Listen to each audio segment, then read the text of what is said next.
প্রতি বছরের মতো এবারও নানুর থানার হাটসেরান্দি গ্রামে পৌঁছলেন তৃণমূলের বীরভূম জেলা কোর কমিটির চেয়ারম্যান অনুব্রত মণ্ডল। সঙ্গে ছিলেন কন্যা সুকন্যা মণ্ডল। প্রতিবার গয়না পরানো থেকে শুরু করে গ্রামের বাড়ির পুজোর নানা প্রস্তুতি খুঁটিয়ে তদারকি করেন অনুব্রত। প্রতিবার সামনে মেয়ের সঙ্গে তুললেন সেলফিও। গ্রামের শতাব্দী প্রাচীন এই পুজোয় ছেলেবেলার অজস্র স্মৃতি জড়িয়ে আছে অনুব্রতর। সাংবাদিকদের মুখোমুখি হয়ে তিনি স্মৃতিমেদুর হয়ে বলেন, ছোটবেলায় যখন আসতাম তখন কাদায় ভরা রাস্তাঘাট, পুজোর দিনে বৃষ্টি পড়লে কাদায় পড়ে যেতাম, জামা কাপড় ভিজে যেত, কাঁদতাম, কিন্তু সেই সময়ের আনন্দটাই আলাদা ছিল। তিনি আরো জানান, তার দাদুরা 5 ভাই ছিলেন, তাদের মধ্যে দুজনের কোনো সন্তান ছিল না। আর এই পুজো অন্তত 140-150 বছরের পুরনো। তবে মণ্ডল পরিবারের অরিজিনাল পুজো নানুরের বঙ্গছত্রে। প্রতি বছরের মতো এবছরও তিনি প্রতিজ্ঞাবদ্ধ, 4 দিনের পুজো নিজে দেবেন বলে জানিয়েছেন। তার কথায়, আমি চাই পুরো বীরভূম জেলার মানুষ ভালো থাকুক, মা দুর্গা যেন সবার মঙ্গল করেন। কি বলছেন অনুব্রত মণ্ডল, শুনব।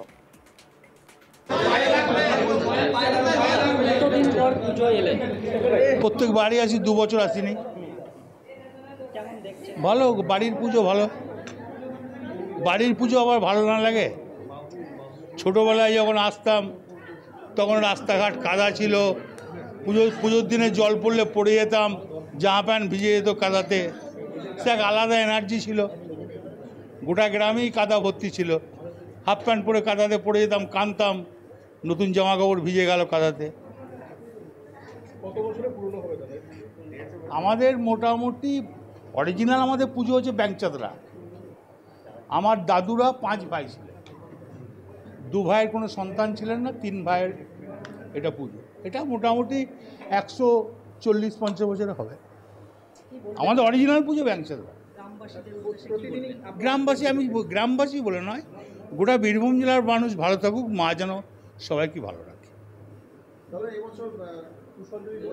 কেন, হ্যাঁ, এবার 8 বছর অসৎ ছিল, এবারে পুষ্পাঞ্জলি যেমন পুজো হয় মায়ের, সেই একই পুজো হয় মায়ের। মা দুর্গা পুজোতে তো কোনো ত্রুটি হয় না, যা নিয়মকানুন মেপে পুজো হয় সেই নিয়মকানুন মেপে। যাক, আমি বরাবরই পুজোতে আসি, সপ্তমী, অষ্টমী, নবমী, দশমী পুজো দিই, পুজো দেবো এবং পুষ্পাঞ্জলি দেবো।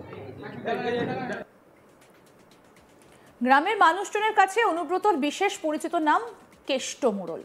গ্রামে একাধিক দুর্গাপুজো থাকলেও মণ্ডল বাড়ির এই পুজো আলাদা ঐতিহ্য বহন করে। পটের দুর্গাপুজো, ঘটের পুজোর পাশাপাশি মাটির প্রতিমার এই পুজো কয়েক দশক ধরে অনুব্রত মণ্ডলের গ্রামের বাড়ির পুজো হিসেবেই পরিচিত। প্রতি বছরের মতো এবারও উপচে পড়া ভিড় লক্ষ্য করা গেল। স্থানীয়দের পাশাপাশি জেলা, রাজ্যের রাজনৈতিক মহল থেকেও নেতা মন্ত্রীদের আগমন ঘটে। আয়োজন করা হয়েছে ভুরি ভোজের, যেটা দেখতে খোদ অনুব্রত নিজেই সময় দিলেন। তবে এই পুজোর কটা বছর একেবারে ফিকে হয়ে গিয়েছিল।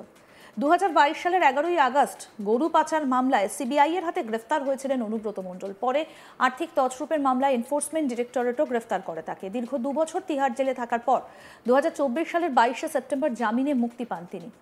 সেবারই কন্যা সুকন্যাকে নিয়ে পুজোয় ফিরেছিলেন, তবে আর্থিক কারণে তেমন জৌলুস ছিল না। তবে এবারেরটা একেবারে আলাদা। মমতা ব্যানার্জির ঘনিষ্ঠ হয়ে ফের রাজনৈতিক ময়দানে সক্রিয় অনুব্রত মণ্ডল। জেলার কোর কমিটির চেয়ারম্যান হিসেবে দায়িত্বভারও পেয়েছেন। তাই এবারের পুজোয় উৎসবের আমেজ যেন আগের সেই চেনা ছন্দেই ফিরে এসেছে হাটসেরান্দি গ্রামে।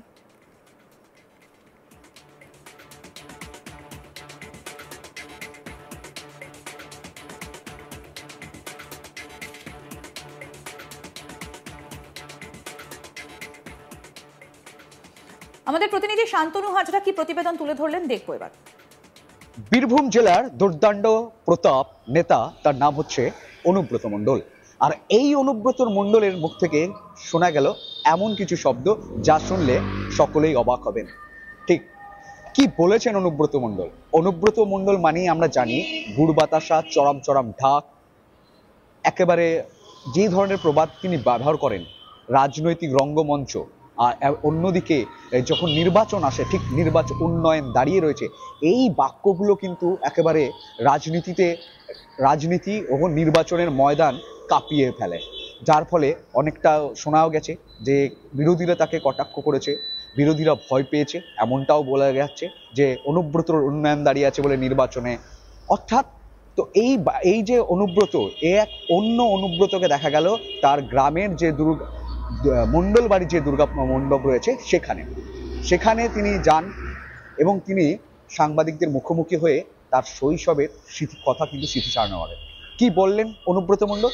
অনুব্রত মণ্ডল শৈশবে কাদায় পড়ে যেতেন, অর্থাৎ কেষ্ট কাদায় পড়ে যেতেন, তারপরে জামা প্যান্ট ভিজে গেলে কান্নাকাটিও করতেন, এমনটা কিন্তু তিনি বলেছেন। তিনি আরও জানান যে পুজোয় গ্রামে চারিদিকে কাদা থাকতো, প্যান্ট জামা ভিজে যেত, তার একটা আলাদা এনার্জি থাকতো। এমনকি তিনি আরও বলেন যে সেই সময় কাদায় পড়ে যেত, তখন তিনি কিন্তু কান্নাকাটিও করতেন, এমনটাও। অর্থাৎ অন্য কেষ্টকে দেখা গেল দুর্গা প্রতিমা যে মণ্ডপ রয়েছে মণ্ডল বাড়ির, সেই মণ্ডল বাড়ির প্রতিমাতে। এদিন দেখা গিয়েছে তার কন্যা সুকন্যা মণ্ডল, তিনিও কিন্তু তার পিতার সাথে ছিলেন, এবং তার যে মা ছবি মণ্ডল প্রয়াত হয়েছেন। এখানে সুকন্যা মণ্ডলকেও অন্য এক মেজাজে দেখা গেল যে তার পিতা অনুব্রত মণ্ডলের সাথে তিনি যখন সেলফি তুলছিলেন, ঠিক সেলফি তোলার সময় তার প্রয়াত মায়ের ছবি হাতে কিন্তু সুকন্যা মণ্ডলকে সেলফি তুলতেও দেখা গেল। তবে রাজনৈতিক মহল কি বলছে এ প্রসঙ্গে?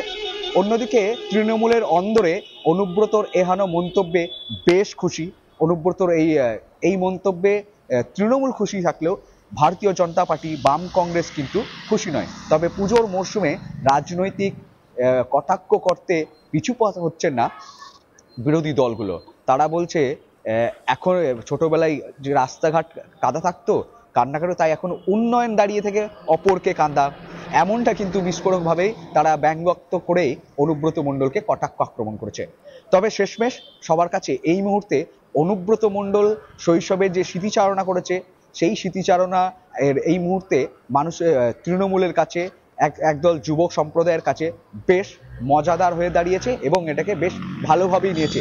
এক অন্য অনুব্রতকে দেখতে পাওয়া গেছে দুর্গাপুজো মণ্ডপে, যা দুর্গা প্রতিমার যে এখানে প্রার্থনা তিনি করেছেন। তিনি কিন্তু আরও জানান যে মায়ের কাছে তিনি কি চেয়েছেন সেটা প্রকাশ্য বলবেন না, তবে তিনি মায়ের কাছে হাটসেরান্দি, নানুর যে হাটসেরান্দি তার নিজের গ্রাম, সেই গ্রামের যুবকদের চাকরি হোক, সেই গ্রামের উন্নয়ন হোক, সেটা চেয়েছেন। অন্যদিকে মুখ্যমন্ত্রী অভিষেক বন্দ্যোপাধ্যায় এদের ভালো কামনা হোক, তাদের শরীর যেন ভালো থাকে, তাদের দীর্ঘায়ু হোক, এই ধরনের কিন্তু তিনি চেয়েছেন মায়ের কাছে। রীতিমতোই অন্য মেজাজে দেখা গেল অনুব্রত মণ্ডলকে। আর এই মানে কেষ্ট পড়ে যেত কাদায়, তার জামা প্যান্টও ভিজে যেত এবং কান্না কাটিয়ে পড়তো। এই এক অন্য অনুব্রতর অন্য স্মৃতি, একেবারে শৈশবের স্মৃতিচারণা করে বেশ তাক লাগিয়েছে বীরভূমের রাজনৈতিক মহলকে। মেয়েকে নিয়ে বাড়ির পুজোয় দেখা গেল অনুব্রত মণ্ডলকে, এবারে একেবারে সেই চেনা মুডেই অনুব্রত মণ্ডল। আরও আপডেট পেতে দেখতে থাকুন আজ তাক বাংলা, সাবস্ক্রাইব করুন, নোটিফিকেশন পেতে বেল বাটন অপশন প্রেস করুন।